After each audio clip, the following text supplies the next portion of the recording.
Assalamualaikum sahabat akhir zaman. Ada pertanda kiamat kecil yang belum terjadi, yaitu pengepungan kota Madinah. Hal ini berdasarkan atas dua hadis sahih Nabi Muhammad. Yang pertama hadis riwayat Abu Daud dan Ibnu Hibban, dan yang kedua adalah hadis riwayat Ahmad di dalam Baqi Musnad Al-Mukatsirin. Kedua hadis ini memberikan isyarat terkait sempurnanya desakan dari orang-orang kafir kepada kaum muslimin, sampai pada batas mereka semuanya mengungsi ke kota Madinah. Ini terjadinya di akhir zaman pada peristiwa pengepungan terhadap kota Madinah. Sedangkan batas terjauh pangkalan militer pertahanan kaum muslimin terletak di Salahi, satu daerah yang letaknya dekat dengan Khaybar. Sedangkan Khaybar sendiri jaraknya 160 km dari pusat kota Madinah. Di dalam dua hadis ini ada isyarat bahwa musuh makin mendekati kota Madinah, sekaligus isyarat bahwa tujuan kaum kafir adalah untuk merebut kota Madinah. Dari Ibnu Umar bersabda Rasulullah, sudah dekat masanya kaum muslimin akan terkepung hingga kota Madinah, sampai-sampai perlindungan terakhir mereka berada di Salahi. Az-Zuhri berkata, tempat yang bernama Salahi itu letaknya dekat dengan Khaybar.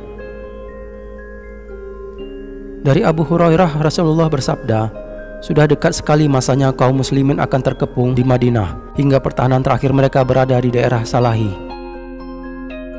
Masalih, makna aslinya adalah gudang persenjataan. Lafal ini juga berarti pangkalan militer yang digunakan untuk mempertahankan kota. Artinya pangkalan militer yang berhasil dibangun kaum muslimin untuk mempertahankan kota Madinah hanya sampai di kota Salahi, beberapa mil dari Khaybar. Lafal al-masalih merupakan bentuk jamak dari al-maslah. Al-masallah adalah orang yang dipersenjatai untuk menjaga pangkalan militer dari serangan musuh. Pendapat yang mengatakan ini terjadi di zaman Dajjal. Beberapa ulama termasuk muhadis Syekh Abdul Haq Ad-Dahlawi mengatakan peristiwa ini terjadi di zaman Dajjal, yaitu di saat mereka semuanya mengungsi ke kota Madinah, namun tidak menutup kemungkinan peristiwa itu terjadi di zaman lain. Lafal al-masalih juga banyak disebutkan di dalam hadis-hadis bertemakan Dajjal, yaitu al-masalih ad-Dajjal yang artinya pasukan perintis dan pengintai dari bala tentara Dajjal, istilah umum di masa yang akan datang. Ulama ini memahaminya, di awal serangan Dajjal, kaum muslimin merasa mampu memukul mundur musuhnya.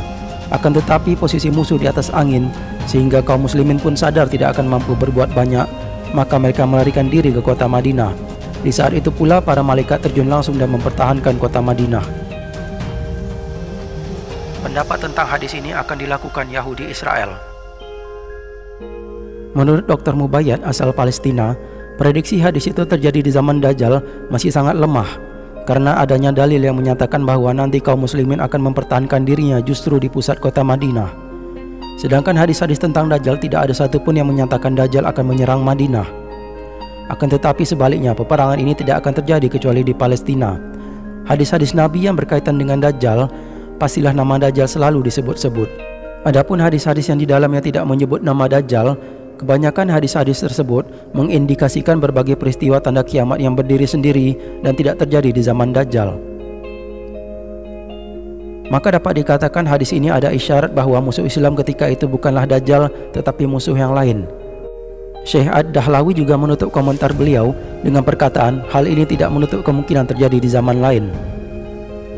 Di dalam protokol Yahudi, tanah Khaybar masuk dalam mapping bagi berdirinya negara Israel Raya.